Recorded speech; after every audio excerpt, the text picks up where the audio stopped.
सुरक्षित रहें। कल फिर होगी मुलाकात, बने रहिए हमारे साथ। नमस्कार, मैं हूं प्रीति रघुनंदन। जिस दौर में हमारे नेताओं को एकजुट खड़ा होना चाहिए था और देश की जनता को यह भरोसा दिलाना चाहिए था कि इस महासंकट के दौर में हम सब मिलकर कोरोना को हरा देंगे, उस दौर पर हर नेता अपने अपने हिस्से की सियासत कर रहा है। असदुद्दीन ओवैसी कह रहे हैं कि देश में मौजूदा हाल के लिए पूरी तरह मोदी सरकार जिम्मेदार है। राहुल गांधी कह रहे हैं कि मोदी सरकार को समझना चाहिए कि लड़ाई कोविड के खिलाफ है, कांग्रेस या दूसरे विपक्षी दलों के साथ नहीं। और इन सब के बीच सोनिया गांधी कह रही हैं कि कोरोना से जंग में हमें राजनीतिक मतभेदों को भुला देना चाहिए। सवाल है कि आखिर मतभेद खत्म करने में कौन रोड़ा बन रहा है? ये सवाल आज हम हर सियासी पार्टी से पूछने वाले हैं, क्योंकि अब तो सुप्रीम कोर्ट भी कह चुका है कि अगर मौजूदा स्थिति राष्ट्रीय आपदा नहीं है तो क्या है? सवाल है कि आखिर कोरोना काल में ये सियासत का खेल बंद क्यों नहीं हो रहा? आज इसी पर होगी देश की सबसे बड़ी बहस। सियासत करेंगे तो कोरोना से कैसे लड़ेंगे?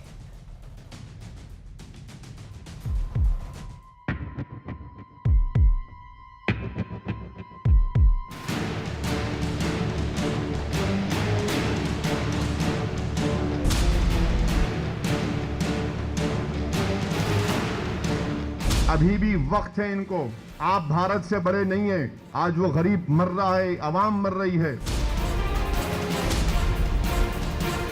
भारतीय जनता पार्टी ने पूरे देश से लोग वहां इकट्ठे किए प्रचार के लिए। हाथ जोड़ के हम निवेदन करते हैं, इस प्रकार की राजनीति से हमें कोसों दूर रहना है। पूरा देश चाहता है कि कोरोना जैसे गंभीर मुद्दे पर राजनीति न हो, लेकिन राजनीति तो खुलकर हो रही है। कई दिनों की चुप्पी के बाद असदुद्दीन ओवैसी मैदान में उतरे तो मोदी सरकार पर हमलों की छड़ी लगा दी। इनके हाथ से निकल गया ये। इनके पास कोई डायरेक्शन नहीं है, इनका कोई कंट्रोल नहीं है। कौन सा आत्मनिर्भर भारत की बात कर रहे हैं आप? ऑक्सीजन नहीं है दिल्ली के कैपिटल में। अभी भी वक्त है इनको। आप भारत से बड़े नहीं हैं। आज वो गरीब मर रहा है, आवाम मर रही है। भारतीय जनता पार्टी ने पूरे देश से लोग वहां इकट्ठे किए प्रचार के लिए।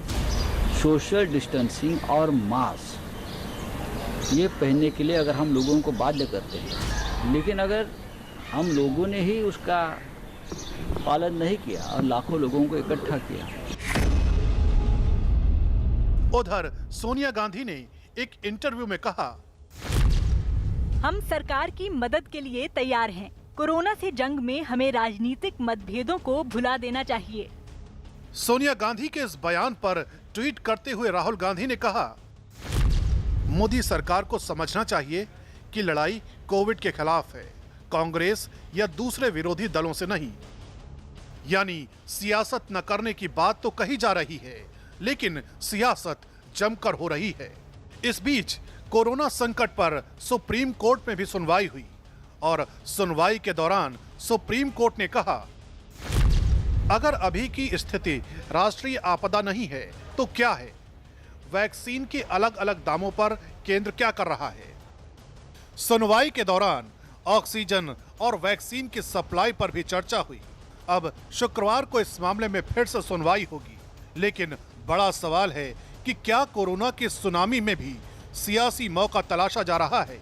आज इसी पर होगी देश की सबसे बड़ी बहस।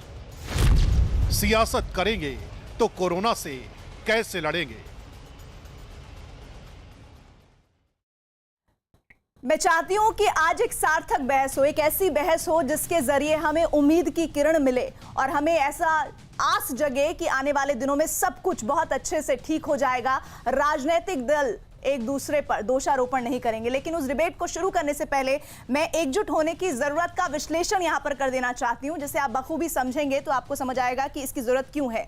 कोरोना की दूसरी लहर से लड़ने में कुछ लापरवाही हुई, ये बात सच है, और ये हर स्तर पर हुई, ये बहुत बड़ा सच है जिसको हम सबको स्वीकार करना पड़ेगा। दूसरी बात ये कि लापरवाही के लिए कोई एक सरकार दोषी नहीं हो सकती। हम केंद्र सरकार को दोष दें, हम दिल्ली की सरकार को दोष दें, हम महाराष्ट्र की सरकार को दोष दें, या फिर हम किसी राज्य की सरकार को दोष दें, ये ऐसा नहीं है। ये कलेक्टिव एफर्ट था जिसमें सब जगह से लापरवाहियां हुई हैं। एक और बात जो जरूरी है वो ये कि स्वास्थ्य राज्य सरकारों का विषय, किसी ने पूरी तैयारी नहीं की थी।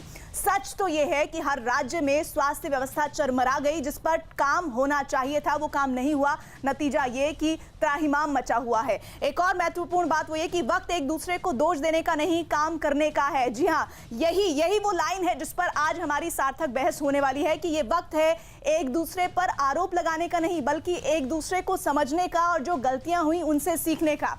और इसी पर हमारे साथ एक खास पैनल जुड़ रहा है। परिचय मैं कराऊं उससे पहले देखिए, इस वक्त गौरव भाटिया हमारे साथ बीजेपी के स्पोक्स पर्सन जुड़ गए हैं, अलका लांबा कांग्रेस पार्टी से हमारे साथ जुड़ गए हैं, और हमारे साथ डीके गिरी साहब जुड़ गए हैं जो कि राजनीतिक विश्लेषक हैं। उनसे हम बात करेंगे। थोड़ी देर में एक डॉक्टर भी हमारे साथ जुड़ेंगे और उनसे भी जानेंगे कि मौजूदा स्थिति में वो उम्मीद कितना समझ रहे हैं कि आने वाले दिनों में हो सकती है। तो मैं शुरुआत डीके गिरी साहब आपसे करना चाहती हूँ।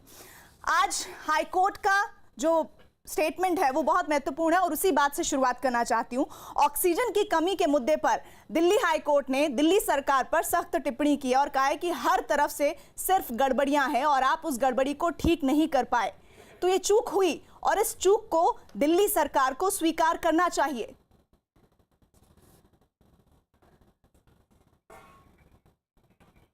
चलिए, डीके गिरी तक आवाज नहीं पहुंच पा रही है, शायद मैं चाहूंगी कि वो दोबारा कनेक्ट हो। गौरव भाटिया, हम बजाय कि एक दूसरे पर आरोप लगाने के, दोषारोपण करने के, अगर हम उस चूक को स्वीकार करते हुए उसमें बेहतरी की गुंजाइश को तलाशें तो इसमें हर्ज क्या है? प्रीति जी, आपने बहुत अच्छी बात कही है और सारे दर्शक भी यही उम्मीद करते हैं कि जब हम इस वक्त चर्चा करें तो सकारात्मक करें। कैसे उनके आंसू पहुंचे जाएंगे, कैसे ऑक्सीजन का प्रबंध होगा, बेड सबको मिले, यही प्राथमिकता केंद्र सरकार की है और भाजपा शासित जो सरकारें हैं उनकी है प्रदेशों में। और सार्थक बात करते हुए मैं बता दूं आपको, अभी हमने देखा तो ऑक्सीजन की किल्लत हुई थी तो उसमें ऑक्सीजन एक्सप्रेस चलाई गई थी भारतीय सरकार द्वारा। और मुझे कम से कम थोड़ा सेटिस्फैक्शन जरूर है कि जब ये चर्चा चल रही है, दिल्ली में पहली ऑक्सीजन एक्सप्रेस पहुंच चुकी है ऑक्सीजन लेके। 64 metric ton oxygen Madhya Pradesh जा रहा है। और गौरव भाटिया, मैं आपको यहाँ पर रोक रही हूँ, एक ब्रेकिंग न्यूज आ रही है। दिल्ली सरकार को किस तरह से बताया गया है दिल्ली हाईकोर्ट के जरिए कि पूरा सिस्टम आपका फेल हो गया था, दिल्ली सरकार से भरोसा हिल गया है, और सबसे बड़ी बात यह कि गिद्धों की तरह बर्ताव ना हो, एक इंसानियत की जो भावना है उसकी बहुत जरूरत है। हमें कमरों के लिए नहीं चाहिए, हमें कमरे अपने लिए नहीं चाहिए, बल्कि दिल्ली की जनता के लिए चाहिए। इससे बड़ी बात और क्या हो सकती है जो कोर्ट के जरिए कही गई है? ये महत्वपूर्ण बात जो कोर्ट के जरिए कही गई है वो ये कि लोगों को परेशान स्थिति में देखकर कोई भी जुडिशरी का सिस्टम उस चीज को नहीं सहन कर सकता है। और हमें कमरे नहीं चाहिए, हमने कमरे नहीं मांगे। लेकिन ये जो कमरे नहीं मांगने वाली बात है, इस पर मैं आऊंगी। मैं चाहूंगी कि डीके गिरी भी हमारे साथ जल्द जुड़े और उनसे उस पर बात हो। गौरव भाटिया, कमरे वाली बात पे मैं बात में डीके गिरी, मुझे जानकारी मिल रही है जुड़ गए हैं। डीके गिरी साहब, चूक हुई है दिल्ली सरकार से और दिल्ली हाईकोर्ट ने जिस तरह की फटकार लगाई है, इस चूक को स्वीकार करने में तकलीफ क्यों है? चूक देखिए, दिल्ली सरकार, मैडम जो आप लोग कह रहे हैं, ये दिल्ली सरकार तो आधा सरकार है। इन्होंने, चेतन भगत ने किताब लिखी थी हाफ गर्लफ्रेंड, ये दिल्ली हाफ स्टेट है। दिल्ली, ये जो इलेक्टेड चीफ मिनिस्टर हैं उनके पास पावर नहीं है। अभी सेंट्रल गवर्नमेंट पावर छीन लिया है। लेफ्टिनेंट गवर्नर का इस्तीफा मांगिए, लेफ्टिनेंट गवर्नमेंट दिल्ली स्टेट का हेड है, तो दिल्ली सरकार मतलब लेफ्टिनेंट गवर्नर। ये क्यों बोल रहे हैं आप लोग? उपराज्यपाल को रिजाइन करना चाहिए या इनको डिसमिस करना चाहिए, पहला। दूसरी बात, ये केंद्र सरकार की जिम्मेदारी है। आज एक बहुत अच्छा आर्टिकल आया है, वो भी एक जो स्वास्थ्य का सचिव थे भारत सरकार का, सुजाता राव करके, उन्होंने इतना बड़ा लेख लिखा और कहा कि ये जो डिजास्टर का पूरा जिम्मेदारी सेंट्रल गवर्नमेंट को लेना चाहिए और सेंट्रल गवर्नमेंट के ऊपर है। तो इसीलिए दिल्ली गवर्नमेंट के कोई दोषारोप करना गलत है। दूसरी बात, अशोका माफी के होटल की साथ बात आपको हो रही रोक है। रही हूँ, माफी के साथ रोक रही हूँ। आपकी बात को मैं मान लेती हूँ कि हाफ सरकार है, ये मान लेती हूँ, लेकिन इस हाफ सरकार को साबित करने के लिए हमने देखा है केजरीवाल से लेकर तमाम उनके मंत्री से लेकर नेता तक धरने पर बैठ जाते हैं, केजरीवाल के घर के बाहर, अंदर, हर जगह। हमने वो तस्वीर देखी। एक मिनट रुकिए, पहले सुनिए मेरी बात। तो मुझे ये बताइए कि ऑक्सीजन की किल्लत को लेकर, दिल्ली के अस्पतालों में बेड नहीं है, उसकी किल्लत को लेकर कितनी बार धरने दिए हैं आम आदमी पार्टी ने? आम आदमी पार्टी क्यों धरना देगी मैडम?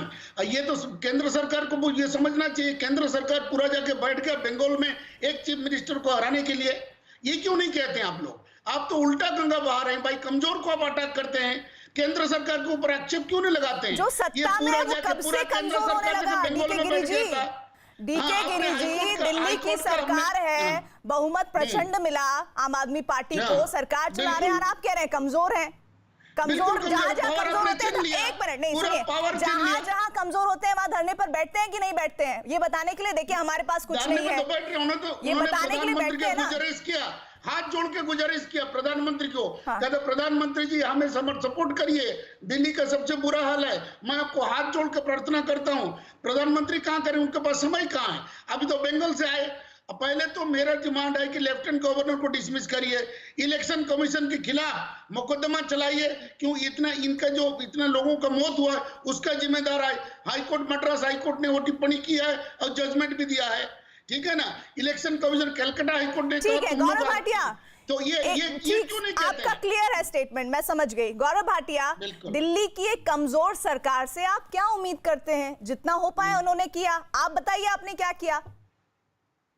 देखिए ऐसा है प्रीति जी, ये मायने नहीं रखता है कि ये क्या कहते हैं, क्योंकि ये ज्यादा से ज्यादा आम आदमी पार्टी के समर्थक हैं।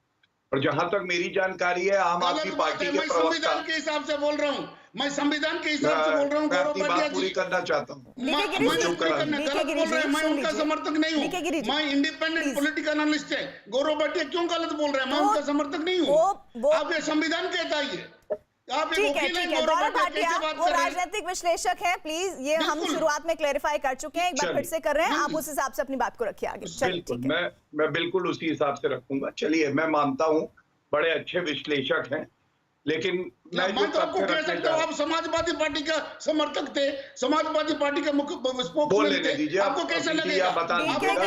आज के समय की बात कर लें, आज के मुद्दे जो है उस पर बात कर लें, दिल्ली में जो इस वक्त कोहराम मचा हुआ है उस पर बात कर लें, दिल्ली हाईकोर्ट ने जो फटकार लगाई उस पर बात कर लें। कि आपसे नहीं समझ रहा है तो फिर बताइए क्या किया जाए आगे? सुन तो लीजिए, आपकी बात तो सब सुन रहे थे। मैंने कहा कि मैं उनका समर्थक हूँ, ये अरे भाई बोल दिया, क्लियर कर दिया, उसके बाद भी आपको तकलीफ हो रही है। स्पोक्समैन है, कल कांग्रेस का स्पोक्समैन बन गए, उनका क्या भरोसा? हम अच्छा सुनिए, हमने आपको गौरव भाटिया पर बात करने के लिए बुलाया इस डिबेट में।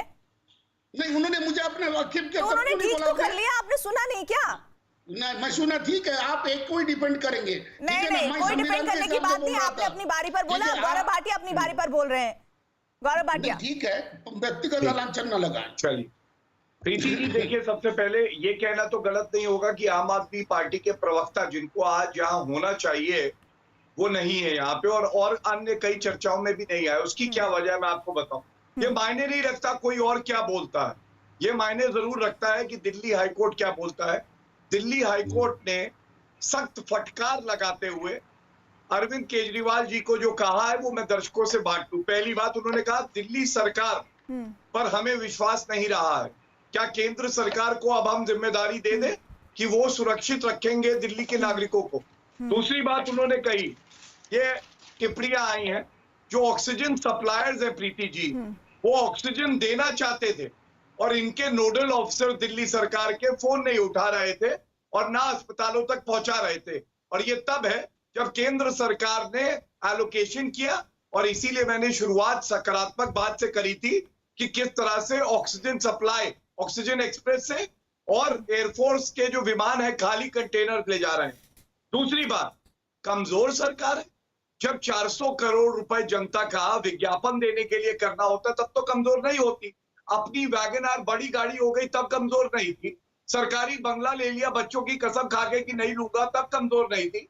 आज कमजोर है।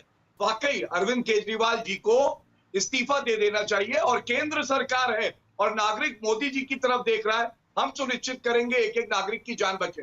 और एक बात और है, लेकिन गौरव भाटिया, मैं आपको रोकना चाहूंगी। देखिए, दिल्ली सरकार को दिल्ली हाईकोर्ट ने टोका, फटकार लगाई, लेकिन केंद्र सरकार को कुछ नहीं कहा, ऐसा है क्या? ये भी तो क्लियर कीजिए। मैं आपको बिल्कुल बताता हूँ। देखिए, 5 आदेश तो मैंने दिल्ली हाईकोर्ट के पढ़े हैं और हर जगह पे अगर टिप्पणी करी गई है तो सराहा गया है कि जिम्मेदारी से केंद्र सरकार काम कर रही है। अगर ऐसा नहीं होता प्रीति जी, तो क्यों दिल्ली हाईकोर्ट आज ये भी कहता कि दिल्ली सरकार का जो क्षेत्र अधिकार है उसको केंद्र सरकार को देना पड़ेगा, ऐसा प्रतीत होता। और एक देखिए कितना दुर्भाग्यपूर्ण है, क्रायोजेनिक टैंक्स चाहिए होते हैं ऑक्सीजन के लिए कि अस्पताल तक जा सके। 4 दिन निकल गए, अरविंद केजरीवाल जी के वकील हाईकोर्ट में बोलते रहे, लेकिन उनके पास क्रायोजेनिक टैंक्स नहीं थे, जबकि दूसरे प्रदेशों के पास थे। ये इश्तिहार दिया कल, ये पहले क्यों नहीं दे सकते थे? तो आप देखिए किस तरह से एडवर्टाइजिंग के लिए 400 करोड़ रुपया, 500 करोड़ रुपया है, क्रायोजेनिक टैंक्स के लिए, दवाइयों के लिए, बेड के लिए कोई रुपया नहीं है अरविंद केजरीवाल के पास। इसीलिए इनके प्रवक्ता आज भागे हुए हैं डिबेट जी। अलका लामा जी, दिल्ली सरकार से एक ऐसी चूक हुई जिसकी भरपाई आने वाले दिनों में कभी नहीं हो पाएगी, क्योंकि कई लोगों ने अपने परिवार के मुखिया को खो दिया, एक मां ने जवान बेटे को खो दिया, लेकिन इस चूक को एक्सेप्ट करने के बजाय अब बता रहे हैं कि हमारे पास आधी पावर है, हम जितना कर पाए हमने किया, हम आगे भी कर रहे हैं, हम फ्रांस से ये चीज मंगा रहे हैं, हम तमाम चीजें, टैंकर के बारे में बात कर रहे हैं। ये कह देना अब लगता है कि दिल्ली के जो लोग हैं उनके जख्मों पर मरहम लगा रहे हैं, या फिर मंशा अभी भी कुछ बहुत सारे सवालों के साथ है? प्रीति जी धन्यवाद। 15 मिनट हो गए डिबेट को, मैं बिल्कुल नहीं बोली, किसी के बीच में कोई नहीं बोलेगा। अगर आपका सवाल राजनीतिक नहीं है तो मेरा जवाब भी राजनीतिक नहीं होगा, ये मानकर चला जाएगा। आपने सवाल किया है कि देर कर दी, बिल्कुल बहुत देर कर दी, ये हम नहीं कह रहे, ये दिल्ली हाईकोर्ट ने आज फटकार लगाते हुए कहा है। आपको ध्यान है अभी पार्लियामेंट के अंदर GNCT एक्ट के ऊपर संशोधन आया था।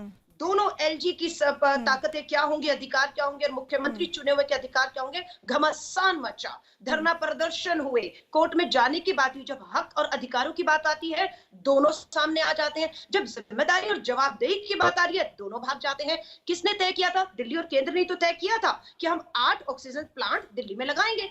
क्यों नहीं लगे 8 प्लांट दिल्ली के अंदर? किससे पूछे, केंद्र से पूछे या दिल्ली से पूछे? आज अरविंद केजरीवाल जी कहते हैं 1 महीने में 44 प्लांट लगा दूंगा।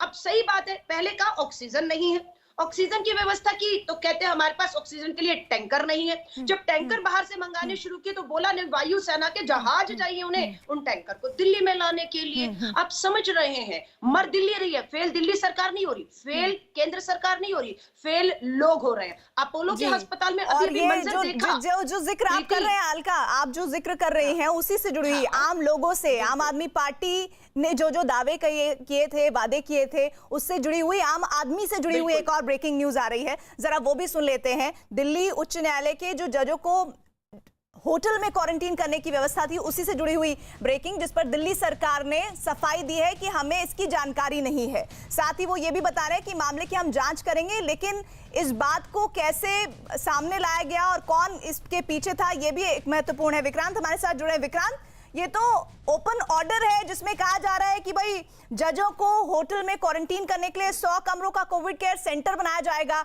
लेकिन अब दिल्ली सरकार कह रही है कि हमें जानकारी नहीं है।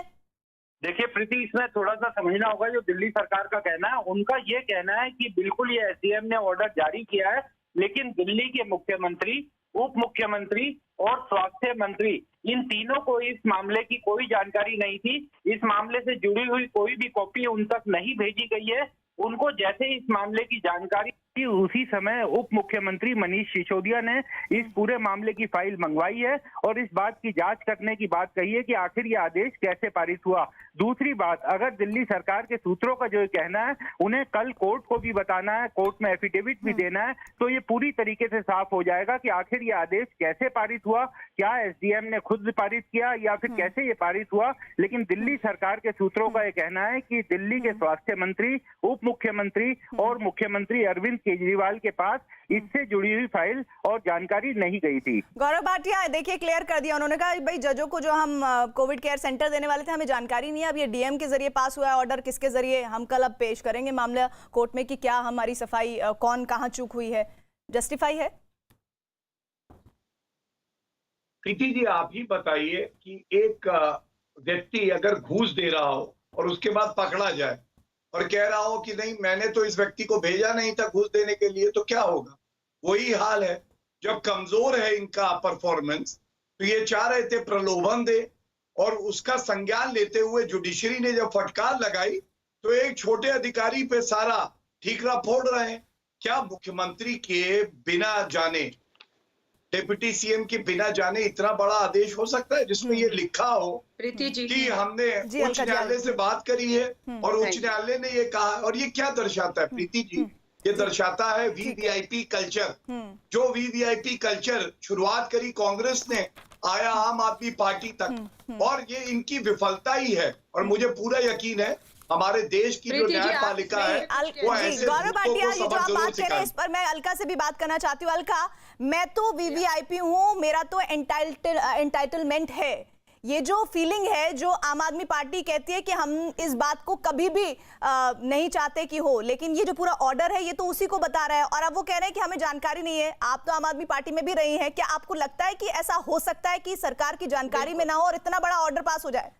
बिल्कुल ऐसा प्रीति नहीं हो सकता। मुख्यमंत्री पूरी तरह कोई तो काम कर ही नहीं रहे ना, यही काम तो कर रहे हैं। कहाँ कहाँ जगह अवेलेबल है, कैसे उन्हें सेंटर में बदला जा सकता है, रामलीला मैदान जाते हैं, कभी कहीं जाते हैं। पर मैं यहाँ कह दूं, ये तो तय है कि आपके पास 5 सितारा अशोका होटल में 100 कमरे हैं, ये तो तय है। जजेस ने आपसे रिश्वत लेने से मना कर दिया और फटकार लगाई कि आपने हमारी बदनामी करा दी, हमने तो आपसे मांगे नहीं थे। केजरीवाल जी कह रहे नहीं आपने तो मांगे नहीं थे। लेकिन ये तो तय है कि 5 स्टार होटल में 100 कमरे हैं। अब मैं अरविंद केजरीवाल जी से कहती हूँ, कल से या अभी से उन 100 कमरों को दिल्ली के आम और गरीब आदमी जो दर की ठोकरें खा रहे हैं, भटक रहे हैं, आईसीयू बेड, ऑक्सीजन नहीं मिल रहे, उन्हें तुरंत उन 5 सितारा होटलों में, इन कमरों में रखा जाए। ठीक है, मेरे साथ असीम वकार भी जुड़ गए हैं AIMIM से, और अपोलो हॉस्पिटल के डॉक्टर रविंद्र मेहता भी जुड़ गए हैं। असीम वकार जी, आप देर से जुड़े। अब मैं असदुद्दीन अवैसी का वो स्टेटमेंट यहाँ डिबेट में लाना चाहती हूँ जिसमें वो कह रहे हैं मौजूदा हालात पर कि मोदी सरकार शवों से खून की खुशबू ले रही है। मुझे एक बात बताइए सर, बतौर एक पार्टी अध्यक्ष और एक सांसद के तौर पर ओवैसी जी ने मोदी सरकार को चिट्ठी लिख कोरोना पर आखिरी बार सुझाव कब दिया था? सर, पूरा देश सुझाव दे रहा है, आपके मोदी जी सुझाव लेते कब है किसी के, ये बताइए। सर, मैंने बहुत ही स्पेसिफिक होकर सवाल पूछा है और उम्मीद करती हूँ कि आप स्पेसिफिक होकर ही आंसर देंगे। देखिए, सेंसिटिव अगर आप 5 साल पिछले रहे होते तो आज जो हिंदुस्तान में हालात हैं वो ना होते। और मैं आप लोगों से गुजारिश करूंगा कि कम से कम अब सेंसिटिव हो जाइए और सीरियस हो जाइए। अगर भारत की मीडिया, पत्रकार सरकार से सवाल पूछ रहे होते पिछले 5 साल तक तो ये हालत ना आती। मैं आप लोगों से गुजारिश कर रहा हूं कि अब सवाल पूछना शुरू कर दीजिए, अब बंद कर दीजिए सरकार की पैरोकारी। सर, सवाल सबसे पूछे जा रहे हैं। मुमकिन है कि आप थोड़ा देर से जुड़े हो तो आप नहीं सुन पाए होंगे। मैंने आपसे बहुत ही टू द पॉइंट सवाल किया कि आखिरी बार ओवैसी साहब ने सुझाव कब दिया था मोदी जी को कोरोना को लेकर, वो कौन सा सुझाव था ये बता दीजिए। सवाल पूछे जा रहे हैं, अलका जी भी मौजूद हैं, गौरव जी भी मौजूद हैं और तमाम दूसरे पैनलिस्ट भी हैं। देखिए, अकबर ओवैसी साहब ने भी कई बार मोदी सरकार से गुजारिश की, असद साहब ने भी की, और मैं तो बहुत छोटा आदमी हूं, मैं तो किसी स्तर पे नहीं आता। मैंने भी कई बार ये बात बोली कि भारत सरकार को वो इंतजाम करना चाहिए जो हिंदुस्तान में इमरजेंसी अगर कभी आ जाए कोई तो हम उससे निपट सकें। आज 135 करोड़ की आबादी वाले मुल्क में ये पोजीशन आ गई है कि छोटे छोटे मुल्क हमको ऑक्सीजन सप्लाई कर रहे हैं।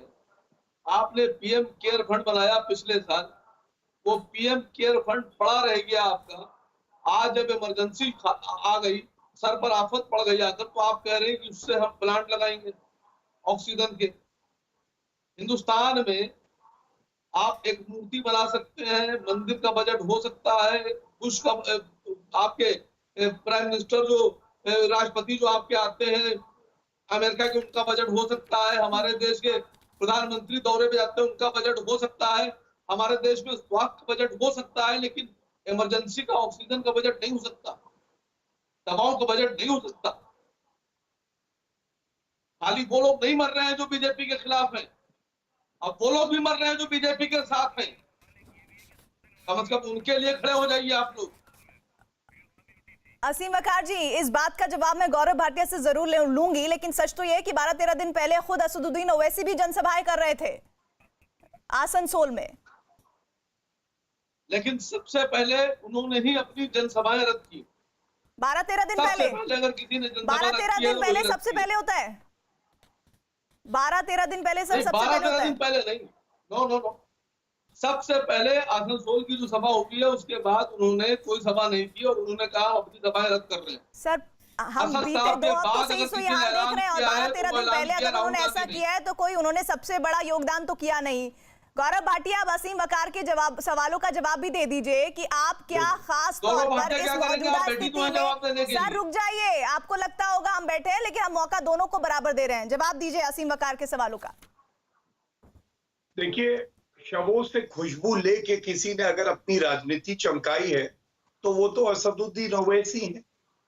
भारत के जब जवान शहीद हो जाते हैं तो ये खुशबू लेने पहुंच जाते हैं, मुस्लिम की खुशबू आ रही है या हिंदू की। लेकिन मैं एक बात जरूर कहूंगा, बहुत अदब से कह रहा हूं, दिल्ली हाईकोर्ट क्या कहता है ना, ये बड़ा महत्वपूर्ण है। ओवैसी जी को कोई गंभीरता से वैसे भी नहीं लेता। दिल्ली हाईकोर्ट ने तो अरविंद केजरीवाल पे टिप्पणी करी है और जिस जगह से ये आते हैं, मैं आंध्र प्रदेश और तेलंगाना के बारे में बता दूं संक्षिप्त में। पीएम केयर की आपने बात करी ना, 2000 करोड़ रुपए वेंटिलेटर के लिए और 1000 करोड़ रुपए श्रमिक मजदूरों के लिए। आंध्र प्रदेश में 4960 वेंटिलेटर दिए गए और तेलंगाना में 1400 वेंटिलेटर दिए गए। ये किसने दिया? ओवैसी जी रजाकारों ने दिया क्या? भारत ने 2 वैक्सीन स्वदेशी निर्मित करी, 35,000 करोड़ का बजट आया, किसने दिया? रजाकारों ने दिया। जो हमने 36,000 करोड़ रुपए कहे हैं, 80 करोड़ जो भारतीय नागरिक है उनको अनाज 2 महीने का मिलेगा इस बार, और इससे पहले भी एक पैकेज था, रजाकारों ने दिया क्या? और ये बताइए कि ये सारे जो इंतजाम किए जा रहे हैं, ऑक्सीजन एक्सप्रेस और उसके अलावा विमान में जा रहे हैं खाली टैंक ऑक्सीजन के लिए, ये कौन कर रहा है? रजाकार कर रहे हैं क्या? इसलिए जब तथ्यों पे जानकारी ना हो ना तो छोटे बच्चों को बीच में नहीं कूदना चाहिए। जिस गंभीरता से ये चर्चा चल रही है और आप अपनी ओछी राजनीति कर रहे हैं, दिल्ली हाईकोर्ट की टिप्पणियां भी पता है आपको? जज का नाम बता दीजिए जो दोनों है, दोनों जजेस का नाम बता दीजिए अगर इतना पता है आज क्या टिप्पणियां करी। चुनौती दे रहा हूं मैं आपको। असीम वकार, देखिए रजाकार बीच में ये लेकर आए, अब सुनिए।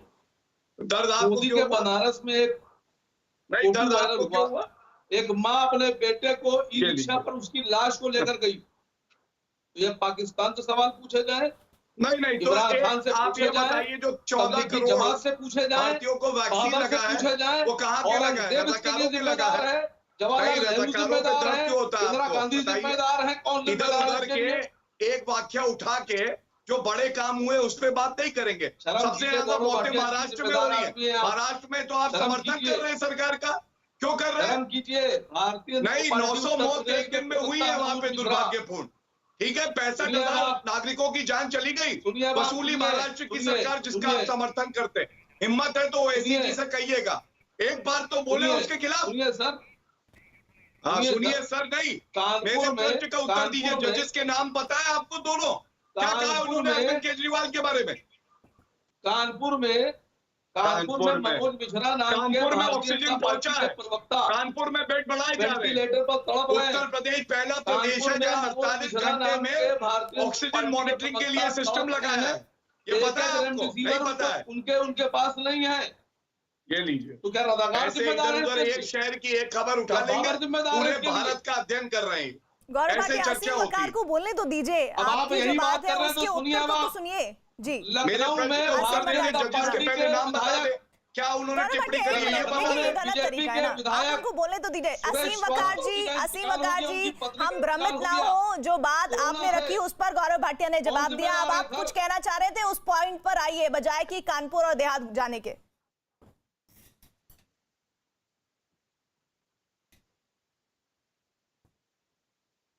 असीम वकार जी, मैं पूछ रहा हूँ, लखनऊ में बीजेपी विधायक सुरेश श्रीवास्तव और उनकी पत्नी का इंतकाल हो गया कोरोना से, तो इनसे पूछे किसको जिम्मेदारी ठहराएंगे? ये लीजिए, क्या गौरव भाटिया अभी भी रजाकार की बात करेंगे? अब इसमें भी हम ये देखें कि बीजेपी वालों को हो गया, उनका निधन हो गया, तो ये बीजेपी वाले अब क्या बोलेंगे? और आपके भी परिचितों में हुआ होगा तो हम बोलें कि आपके में कौन जिम्मेदार होंगे? ऐसे कांग्रेस पार्टी भी बैठी है, अलका लांबा जी भी बैठी है।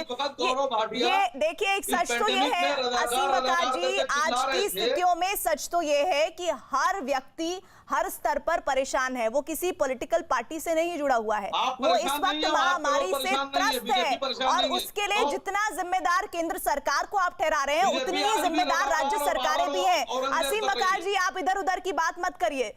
और अगर आप ये कहेंगे कि तो ऐसे तो आपके भी परिचितों में कोई ना कोई जिनका निधन हुआ होगा, तो फिर आपकी पार्टी जिम्मेदार है? क्या बात करते हैं आप? सब लोग अपने स्तर पर जिम्मेदार हैं। ये कलेक्टिव एफर्ट था। अलका लांबा, सोनिया गांधी ने एक चिट्ठी लिखी है जिसमें कहा है कि भाई एकजुटता की जरूरत है। सर रुक जाइए, रहने दीजिए आप। एकजुटता की जरूरत है, हमें एकजुटता के साथ आगे बढ़ना चाहिए। लेकिन मुझे बताइए अलका लांबा जी कि एकजुटता में रोड़ा कौन है? नहीं, कोई रोड़ा नहीं है। सोनिया गांधी जी ने खाली सुझाव ही नहीं दिए, उन्होंने अपना 24 अकबर रोड कांग्रेस मुख्यालय कंट्रोल रूम में बदल दिया है, और पूरे देश के कांग्रेस मुख्यालय राज्यों के कंट्रोल रूम में बदल गए और मदद की जा रही है। प्रियंका गांधी जी लगातार सुझाव उत्तर प्रदेश के मुख्यमंत्री को दे रहे हैं। ऑक्सीजन की वहां कमी है, मुख्यमंत्री धमकाते हैं, ऑक्सीजन की कमी का झूठी बात की तो एनएसए लगा देंगे, संपत्ति जब्त कर देंगे। ये डराने से नहीं चलेगा ना। आज दिल्ली के उप मुख्यमंत्री भी ये कहते हैं अस्पताल और डॉक्टर झूठा अलार्म दे रहे हैं। ये सब मत करिए। हरियाणा के मुख्यमंत्री कहते हैं आंकड़ों में मत जाइए, आंकड़े सच्चे हैं झूठे हैं, जो मर गया, वो वापस नहीं आएगा, चाहे उसका नाम लिस्ट में है या नहीं। ये कहाँ की संवेदनशीलता है? आपके चैनल पे आईआईटी कानपुर के प्रोफेसर बैठे थे, प्रीति गंभीरता से उन्होंने कहा अभी तो पीक आना बाकी है। महाराष्ट्र ने जितनी वैक्सीन मांगी है, या 1 मई से जो 18 साल से ऊपर की वैक्सीन लगनी है, सीरम ने कह दिया, इंस्टीट्यूट ने, कि 15 मई से पहले किसी को वैक्सीन नहीं दे सकते हैं। यानी कि वैक्सीन की भारी कमी है। और आप ही के यहाँ पर एक्सपर्ट ने बताया वैक्सीन एक अकेला इस पूरी समस्या का हल है। दिल्ली के मुख्यमंत्री तो कल ही जागे हैं, वैक्सीन अब मांग रहे हैं, मुफ्त देंगे, कब देंगे ये मालूम नहीं। तब तक कितनी जाने चली गई होंगी। प्रीति, चिंता हमें ये करनी चाहिए। जवाब दीजिए, ये जो यूपी से खबर आ रही है, जैसा अलका जी कह रही हैं, एनएसए लगाने की बात हो रही है, ऑक्सीजन की कमी कहने वाले अस्पताल जो इस तरह की बात फैला रहे हैं उनके खिलाफ कार्रवाई होगी। ये क्या कर रहे हैं आप लोग अपने राज्य में? ठीक है, तो चित्रा जी, प्रीति जी, मैं उत्तर दे दूं। सबसे पहले देखिए, अभी आम आदमी पार्टी के लिए कह रहे थे क्रायोजेनिक टैंक्स पहले से क्यों नहीं लिए गए। ये आज का अखबार है, राजस्थान सरकार खुद क्रायोजेनिक टैंक्स के लिए कह रही है। का सवाल का जवाब है गौरव भाटिया। बीच में मैं नहीं बोला था, चुप, शांत कराइए, से मर रहे हैं, शांत कराइए, लोग ऑक्सीजन मांगेंगे, आप एनएसए लगाएंगे। अलका जी, आपने तो अपना पक्ष रख दिया ना, आपने वो सवाल उठाए, उनके जवाब मैं ले रही हूँ, तो अब आप सुनिए तो सही। लेकिन सुनिए, वो टैंकर्स वाला पर्चा बार बार गौरव भाटिया मत दिखाइए। वो यूपी पे सवाल कर रही है, उस पर ठीक है अलका, मैंने आपकी बात पहुंचा दी, मैंने आपकी बात पहुंचा दी। गौरव भाटिया, वो पर्चा आपने देख लिया, 2 बार देख लिया, अब आप यूपी की बात बताइए। ठीक है, गुंडे हैं मुख्यमंत्री, अलका लांबा जी, योगी आदित्यनाथ मुख्यमंत्री है, गुंडा। अलका लांबा जी, अलका लांबा जी, सुन तो लीजिए अब उनका जवाब। गौरव भाटिया, दिल्ली से राजस्थान मत पूछिए, उत्तर प्रदेश का जवाब दीजिए। बात किस दम से कह दी उन्होंने? ये गुंडागर्दी नहीं चलेगी इस देश में, इन्हें कह दीजिए। दूसरे सत्ता में है, मतलब ऑक्सीजन मांगेंगे तो जेल भेजेंगे। करा लीजिए, फिर मैं तभी बोलूंगा, वरना गौरव भाटिया, चर्चा में नहीं कर। गौरव भाटिया, इधर उधर नहीं जाने दूंगी, उत्तर प्रदेश का जवाब दीजिए। एनएसए कैसे लगाएंगे आप? देखिए, मैं अपनी बात अपने तरीके से रखूंगा, और सारी की सारी बातें महत्वपूर्ण है और आज की चर्चा के विषय पे है। पहली बात, मैंने क्यों कहा क्रायोजेनिक टैंक्स नहीं है और 8 दिए जा रहे हैं, इसका मतलब राजस्थान सरकार खुद पूरी तैयारी नहीं करती है, जैसे आम आदमी पार्टी। दूसरी बात, वैक्सीन की कमी, बड़े जिम्मेदारी से मैं कहता हूं प्रीति जी, एक प्रदेश हो जिसने ये कहा हो कि कमी है। कमी बिल्कुल नहीं है वैक्सीन की, बल्कि कोई भेदभाव नहीं है भाजपा शासित राज्य और नॉन भाजपा शासित राज्य, क्योंकि महाराष्ट्र को अब तक 1.5 करोड़ के आसपास वैक्सीन उपलब्ध कराए गए हैं। उत्तर प्रदेश, जिसकी जनसंख्या दुगनी है, वहां 1 करोड़ 30 लाख कराए गए हैं। तीसरी बात, ये वैक्सीन किस मुंह से मांग रहे हैं, इनसे पूछिएगा। इनके नेता कह रहे थे कि हम कोवैक्सीन नहीं लेंगे, छत्तीसगढ़ में, पंजाब में। शशि थरूर ने कहा कि ये सही वैक्सीन नहीं है, इससे लोगों की जान चली जाएगी। और छत्तीसगढ़ में सबसे अधिक वैक्सीन लगी है। आप प्लीज चुप करा, महाराष्ट्र 1 नंबर पे, राजस्थान चुप कराइए, गौरव भाटिया जी, गौरव भाटिया जी, देखिए सवाल जो था वैक्सीन पर नहीं था। देखिए वैक्सीन पर तो अलग तरह के सवाल है जिस पर हमने कल भी चर्चा की थी, और वो आज भी सवाल है कि भाई वैक्सीन के मूल्य को लेकर, वैक्सीन कितनी चाहिए उसको लेकर, और अभी आपने जो राज्यों पर जिम्मेदारी ली है, डाल दी है आपने, उस पर भी कई तरह के सवाल है। लेकिन जो अलका लामा ने स्पेसिफिक आपसे उत्तर प्रदेश के हालात पर और जिस तरह की सख्ती की बात की जा रही है उस पर आप जवाब जरूर दीजिए, क्योंकि देश की जनता आपको सुन रही है और उत्तर प्रदेश एक ऐसा बड़ा राज्य है, सबसे बड़ा राज्य है जिसकी हलचल का असर पूरे देश पर होता है। अब अगर मुझे जवाब देने दें तो मैं जरूर दूंगा। उत्तर प्रदेश की भी बात कर लेते हैं। ये सबके सामने तथ्य हैं जो मैंने पहले भी रखे थे कि महाराष्ट्र की जनसंख्या आती है, लेकिन सबसे ज्यादा दुर्भाग्यपूर्ण मौतें कहाँ हैं? 3 गुना ज्यादा महाराष्ट्र में। तो क्या ये कहना गलत होगा कि इनकी जो पूरी बंदोबस्त है कमजोर है? दूसरी बात, मैंने इतना बड़ा उदाहरण दिया, ऑक्सीजन की कमी जैसे ही आई, ऑपरेटिंग एक सिस्टम बनाया गया जिसमें जीपीएस लगाए गए टैंकर से, और आज उत्तर प्रदेश में भी पूर्ति की जा रही है और दिल्ली भी भेजा गया है ऑक्सीजन एक्सप्रेस से। क्या ये सत्य नहीं है? तीसरा, बेड पे, 1 मिनट बस, एक बात और, हमने बेड की संख्या भी बढ़ाई, नए अस्पताल भी खुले, और सबसे बड़ी बात है 4 दिन के कम समय में डीआरडीओ आर्मी से मदद करी। प्रधानमंत्री जी ने कहा था 500 बेड का अस्पताल लखनऊ में भी खुल रहा। क्या ये सत्य नहीं है? और जहां तक इन्होंने एनएसए लगाने की बात करी, एनएसए पे भी मैं उत्तर दे दूं। सुनिए, जो कालाबाजारी करेंगे, जो अफवाहें फैलाएंगे कि ऑक्सीजन की कमी और कमी नहीं है, क्या उन पे कार्रवाई नहीं होनी चाहिए? डॉक्टर मेहता के पास मुझे जाना होगा। डॉक्टर मेहता, मैं सबसे आखिर में आपके पास इसलिए आई कि सर आपने पूरी डिबेट देखी, हर तरह की समस्या है, राजनीति भी अपने अपने स्तर पर हर पॉलिटिकल पार्टी कर रही है, लेकिन अभी जो हालात हैं उससे हम आगे कब निकल जाएंगे? सब कुछ ठीक ठाक होने के लिए और क्या क्या जरूरत है जिन पर हमें ध्यान देना होगा? इस समय तो एक क्राइसिस सिचुएशन है। जब आदमी एक डूबा हुआ रहता है ना पानी के अंदर, तो ये नहीं सोच सकता कि वहां कैसे पहुंचा हुआ। आई थिंक सारे लेसन हमें भूलने नहीं है, पर आगे के लिए जरूर यूज करने, क्योंकि ये कहानी यहाँ नहीं खत्म होगी। इसके पता नहीं ये वायरस क्या करने वाला है, 3rd वेव वगैरह काफी चीजें बात की जाती हैं। तो आई थिंक एक लेसन होगा इस समय। तो हमें सारे मिलके, सबको मिलके एक ही चीज करनी है कि कैसे हम कैपेसिटी बढ़ाएं, जाने बचाएं, और अगले 2 से 4 हफ्ते इस दलदल में से निकले। मेरा ख्याल है सारी एनर्जी उसमें डालनी पड़ेगी। इसमें मेन फोकस तो यही है कि कुछ चीजें लोगों के हाथ में है और काफी सारी चीजें हमारे जो सिस्टम के हाथ में है। लोगों के हाथ में है कि अभी से शुरू करें, जहां भी ये चाहे कर्फ्यूज लग रहे हैं, चाहे लॉकडाउन लग रहे हैं। हम लोग बैंगलोर में बैठे, हमारा आज आएगा तो कम से कम लोग नहीं मिलेंगे और ये प्रिकॉशंस फॉलो करेंगे तो कुछ तो कंट्रोल आएगा। अगर आज शुरू किया तो 2 से 3 हफ्ते में हमें कंट्रोल दिखने वाला है। हेल्थ केयर का क्राइसिस ये है कि हमें कम से कम एंड यूजर्स को ऑक्सीजन दो, दवाइयां दो, बेड्स दो, तो हम कुछ कर सकते हैं। अच्छी बात यह है कि हम थोड़े से प्रिपेयर्ड है इस समय हमारे हेल्थ के यूजर्स में थोड़ा डर कम है, लोग ज्यादा हैं, काफी प्रिपेयर्ड हैं, बीमारी हमें समझ में आती है, और क्या कहते हैं ये क्या और प्रिपरेशन अच्छा है रिलेटिवली। वैक्सीनेशन भी हो चुका है काफी लोग का, तो ये आने को तैयार है। किंतु अगर एक बार ये सामग्री सामान मिल गया तो कम से कम ये जो सारी जाने जिसके बारे में इस पूरे प्रोग्राम में चर्चा हो रही थी, तो कुछ कर सकते हैं। आई थिंक एक वक्त आ गया है, सब साथ में मिलो, इसमें से निकलो, और आगे जाके सारे लेसन्स किसने क्या किया, गलती की, क्या करना चाहिए था, पहले के कुछ सजा देनी है या ऑडिट करने हैं, या आगे के लिए सबसे बड़ी चीज है, आगे के लिए बहुत सारे जो स्टेटमेंट्स निकालने होंगे ताकि ये दिन हम फिर से कभी ना देखें। कभी लाइफ में मैंने 25 साल में ऐसे दिन नहीं देखे हैं जहां इतना कुछ करना पड़ रहा है और इतनी हालत खराब है। अलका लामा, एक डॉक्टर की भी यही अपील है कि हम एक दूसरे पर तमाम घटनाओं का ठीकरा फोड़ने के बजाय मौजूदा स्थिति से लड़ने के लिए तैयार हो।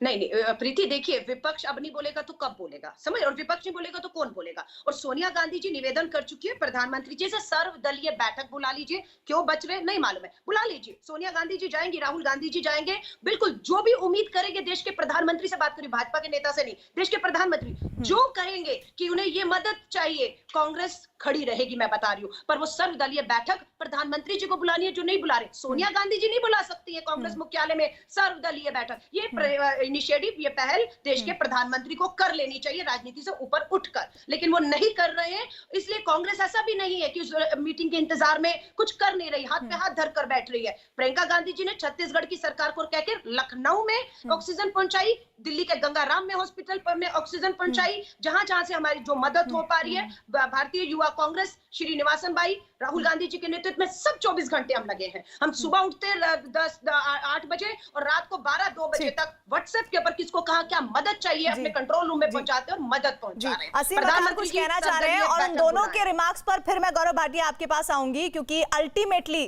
जो जिम्मेदारी का जो सबसे बड़ा जो बोझ है, या यूं कहें कि आपको जो जिम्मेदारी निभानी है, वो आप ही हैं जो की पॉइंट पर इस वक्त की स्थितियों को काबू करने के लिए। असीम वकार जी, आपका कमेंट। बिल्कुल, देखिए बहुत दुख के साथ ये कहना पड़ रहा है, ये जो वक्त आया है हमारे मुल्क पर, ये धर्म पूछकर हमला नहीं कर रहा है कोरोना। अभी गौरव भाटिया जी ने कहा आप क्या कर रहे हैं। ऑल इंडिया मजलिस इत्तेहादुल मुस्लिमीन ने तेलंगाना में ऑक्सीजन बैंक और कोरोना का एक कंट्रोल रूम बनाया, नंबर इशू किया है। जिसको भी रेमडेसिविर चाहिए, ऑक्सीजन चाहिए, फोन करे जाकर ले आए। आम तौर पर पब्लिक के लोग एनजीओ मदद कर रहे हैं, लेकिन अभी तक के सरकार की तरफ से रेमडेसिविर फ्री नहीं हुई है। मैं भारत सरकार से गुजारिश करता हूं कि प्रधानमंत्री जी, स्वास्थ्य मंत्री जी, कम से कम जो लोग हैं उनसे सीख लीजिए। 2-4-6 महीने के लिए कमाई बंद कर दीजिए, पूरे मेडिकल सिस्टम को फ्री कर दीजिए। सारे हॉस्पिटल्स में जो लोग जाके भर्ती हो रहे हैं, 5 लाख, 8 लाख और 7 लाख बिल नहीं दे पा रहे हैं। सर गौरव जी, आपसे गुजारिश कर रहा हूं, मुसलमानों गाली बाद में बक लीजिएगा, रजाकारों गाली बाद में बक लीजिएगा, बाबर को बाद में गाली बक लीजिएगा। अभी हिंदुस्तान के लोगों को मेडिकल स्वास्थ्य सेवा फ्री कराइए। सारे मेडिकल जो जितने भी हॉस्पिटल प्राइवेट हैं उन सब में भारत सरकार को चाहिए कि सारे मरीजों का इलाज फ्री कर दे। मैं उत्तर देना चाहता हूं। ठीक है, जवाब दीजिए गौरव भाटिया। देखिए, पहले तो डॉक्टर साहब ने जो बात कही, मैं उनका आभार व्यक्त करता हूं, उनको सैल्यूट करता हूं, क्योंकि वो इस बात का प्रतीक है किस तरह से डॉक्टर्स ने, नर्सेज ने अपनी जान पे खेल के सभी भारतीय नागरिकों की जान बचाने का प्रयास किया है। और सही बात है डॉक्टर साहब, भारतीय जनता पार्टी नरेंद्र मोदी जी के नेतृत्व में ये सुनिश्चित करेगी कि चाहे बेड हो, ऑक्सीजन हो, दवाइयां हो, ये पर्याप्त मात्रा में हो, और प्रदेश सरकारों के साथ भी काम करेंगी। आपकी जिम्मेदारी ये नहीं है, आपकी जिम्मेदारी पेशेंट को बचाना है। लेकिन दुख कब होता है प्रीति जी, आप देखिए इस डिबेट में मुसलमान हिंदू की बात भी नहीं हुई, लेकिन एक ऐसे प्रवक्ता आते हैं जिनको राजनीतिक जिद ही कहना पड़ेगा, ये मुसलमान बीच में ले आते हैं। इंसान इंसान होता है। क्या रजाकार आप पहले बीच में ना बोले, प्लीज बीच में ना बोले। रजाकारों की बात आपने पहले की थी बीच में, प्लीज बीच में ना बोले। मुसलमानों की बात आपने पहले की थी बीच में, प्लीज चुप करिए, बोलने दीजिए, आपके सवाल उन्हीं से हो गई थी। मैं आपसे गुजारिश कर रहा हूँ, बाद में गाली बक लीजिएगा हमको। ठीक है, ठीक है, उनको बोलने दीजिए। बीच में लाए थे, किसी ने इस शब्द का इस्तेमाल नहीं किया था हिंदू मुस्लिम का, ये गौरव भाटिया ने सबसे पहले इसका इस्तेमाल किया था और पूरी डिबेट को राजनीतिकरण और धर्म की तरफ ले जाने की कोशिश की। ये तो हम थे कि वापस मुद्दे पर आए, वापस मुद्दे पर आए। ठीक है, कोई जवाब नहीं दिया इन्होंने। आप ही लोगों के सवालों के जवाब लेने, गौरव भाटिया से आप ही के लोगों के सवालों के जवाब लेने हैं। गौरव भाटिया, धन्यवाद। तो ये जो हिंदू मुस्लिम कर रहे हैं, इनको कायदे से कहिए कि चुप रहें और सकारात्मक बात करने दें।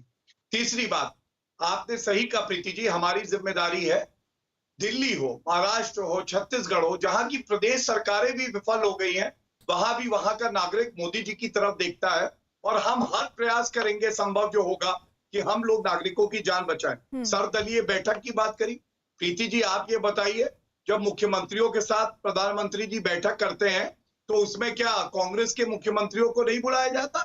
और महाराष्ट्र के लिए सर्वदलीय बैठक आप कह रहे हैं, महाराष्ट्र के मुख्यमंत्रियों के साथ अगर बैठक करके और बाकी जो कांग्रेस शासित राज्य हैं कुछ सुझाव दे देते तो ज्यादा अच्छा होता। और मैं एक बात और कह दूं, पीएम केयर फंड की भी बात आई थी, ये वेंटिलेटर झारखंड भेजे गए थे, मेरे हाथ में न्यूज है, 60 है, इनको धूल लगी हुई है इनका। फिर देखिए चुनाव जीतेंगे तो टीका लगेगा। क्या ये क्या गलत बात पूछ ली मैंने कि आग लगा रही? भाजपा की सरकार नहीं है, वहां टीका नहीं लगेगा, टीका ही नहीं लगेगा। आग क्यों लग रही है? आग क्यों लग रही है आपको? आप 80 करोड़ लोगों को आप कहते हैं मुफ्त राशन दे रहे हैं उन्हें, हम अगर मुफ्त टीका देने की बात करते हैं राजनीति कर रहे हैं, हम बौखला रहे हैं। कांग्रेस अपनी बात नहीं करती है, 11 लाख करोड़ का बजट है, 5% मोदी जी की तरह पूंजीपति मित्रों की चिंता नहीं करती, कांग्रेस देश के गरीबों की चिंता कर रही है, देश के 80 करोड़ गरीबों की चिंता कर रही है। उन्हें वैक्सीन लगे, समय पर लगे और मुफ्त लगे। कांग्रेस राहुल गांधी जी की चिंता ये है, मोदी जी की चिंता होगी मैं मेरे पूंजीपति मित्र, मैं मेरे पूंजीपति मित्र। खून किसके हाथों में? कांग्रेस अपने लिए कांग्रेस नहीं के मांग हाथ रही है, पे देश खून जानता लगा है, है। आपको पता है? कांग्रेस अगर ये बोल जो रही है आपकी तो वसूली देश के सरकार है, गरीब वो लोगों के वसूली लिए बोल करती रही है, उन 80 करोड़ लोगों के लिए बोल रही है जिनके पास खाने को राशन नहीं है, उन्हें आप टीका दे रहे हैं 400, 600, 1200 मत एक तो मुनाफाखोरी का कोई समय होता है? ये आपदा में राहुल गांधी अवसर ने तक वैक्सीन ठीक था, लगाया आपदा है में अभी? लूट मचा दी या आपने। भ्रम फैला रहे? खामोशी से बैठे राहुल हुए गांधी हैं, ने वैक्सीन हाँ? लगाया है? उत्पादन कंपनियां छत्तीसगढ़ ने तय तो करेंगी कहा था कि हमें टीके दाम चाहिए। क्या होंगे। अब शर्म क्या हो कीजिए, गया मैडम? भारत सरकार अब क्या क्या हो कर गया? रही है? मुनाफाखोरी पीएम केयर आप फंड में लोगों की पैसा दिक्कत लेंगे ही यही है, हाँ? आप और लोग छोड़ मोदी देंगे जी को परास्त करने में लगे हैं और मोदी जी कोविड को परास्त करने में लगे हैं। और ये बात लिख लीजिए, जब भारत का इतिहास लिखा जाएगा ना, कांग्रेस पार्टी को शून्य मिलेगा, शून्य। आप चुप नहीं लोग बैठेंगे, विफलता देश की की लड़ाई है, देश के प्रतिमूर्ति है, गरीब की लड़ाई वीवीआईपी है, कल्चर की लड़ेंगे, आवाज शुरुआत ही आपसे उठाएंगे, हुई है। विपक्ष का यही धर्म है, आप सरकार को आम आईना आदमी पार्टी दिखाते को किस रहना, मुंह से गरीब कोसते की हैं? आवाज बनकर आपको बोलते 3 रहना। चुनाव से बिल्कुल दिल्ली राहुल के गांधी जी असेंबली के गरीब इलेक्शन की में आवाज शून्य बनकर मिल रहा है। बोलेंगे, सरकार को आईना भारत दिखाएंगे, की जनता को जहाँ आपका हमारे विश्वास सुझावों नहीं की है। जरूरत है सुझाव भी देंगे। मैं आप दोनों को एक रोकना चाहूंगी, एक छोटा सा सुझाव डीके वो भी गिरी कर देना रहे चाह रहे हैं इस डिबेट में। डीके गिरी बुला चुके हैं, डीके गिरी एक बार केवल कभी ना निकाल ली। डीके गिरी जी। हाँ जी प्रीति जी, एक थोड़ा बैलेंस डिबेट करिए। गौरव भाटिया को जवाब देने के लिए 5 बार बुला लिया क्योंकि बीजेपी से हैं, हम लोग सब बैठे हैं। सवाल उन्हीं से उठ रहे हैं, विरोधी सब उन्हीं के हैं, तो जवाब किससे लिया जाए?